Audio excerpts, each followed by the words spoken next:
যখনই নামাজের সময় হয়েছে, আমাদের সেই সংগ্রামী বীর ছাত্র জনতা রাজপথে দাঁড়িয়ে আজানের আওয়াজ, আল্লাহু আকবারের ধ্বনিতে আকাশ বাতাস মুখরিত করেছে।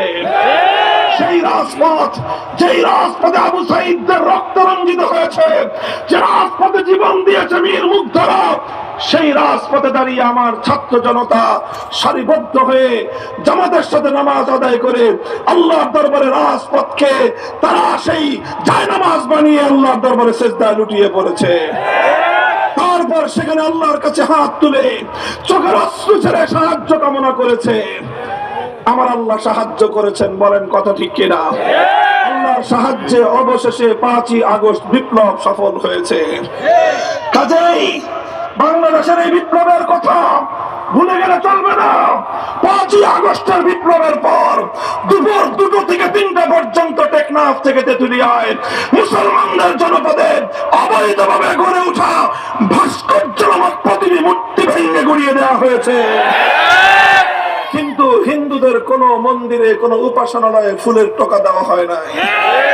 এখান থেকে আগস্ট বিপ্লবের প্রকৃত চিত্র পাওয়া যায়। এই বিপ্লব ছিল অসাম্প্রদায়িক বিপ্লব।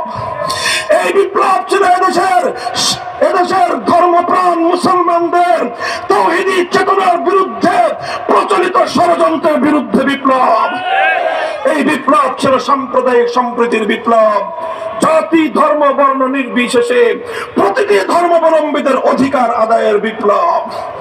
সংগ্রামী সাথী ও বন্ধুগণ, সর্বশেষ উদাত্ত আহ্বান জানাতে চাই, আগামীর বাংলাদেশ ইসলামপন্থীদের একটি মজবুত ঐক্যের মাধ্যমে সকল বিদেশি শক্তির ষড়যন্ত্রকে মোকাবেলা করে, তাদের রক্তচক্ষুকে উপেক্ষা করে একটি ইসলামী বাংলাদেশ গড়ে তুলবার জন্য ঐক্যবদ্ধ রাজনৈতিক মঞ্চ আমরা দেখতে চাই। নেতৃবৃন্দ, আমরা কাজ করছি। যদি এদেশের ইসলামপন্থী নেতৃবৃন্দ, আলেম সমাজ ঐক্যবদ্ধ হয়ে আপনাদের কাছে উদাত্ত আহ্বান জানায়, আপনারা যেমনি ভাবে ফ্যাসিবাদের বিরুদ্ধে ঐক্যবদ্ধ ছিলেন, আগামীর সেই বাংলাদেশ গড়বার জন্য এদেশের ইসলামী নেতৃত্বকে সহযোগিতা করবেন তো ইনশাআল্লাহ। মনে রাখবেন, আমরা যে বৈষম্য বিরোধী বাংলাদেশ গড়তে চাই, এই বৈষম্যহীন বাংলাদেশ মানব রচিত তন্ত্র মন্ত্র দিয়ে পূর্ণাঙ্গ বাস্তবায়ন করা সম্ভব হবে না।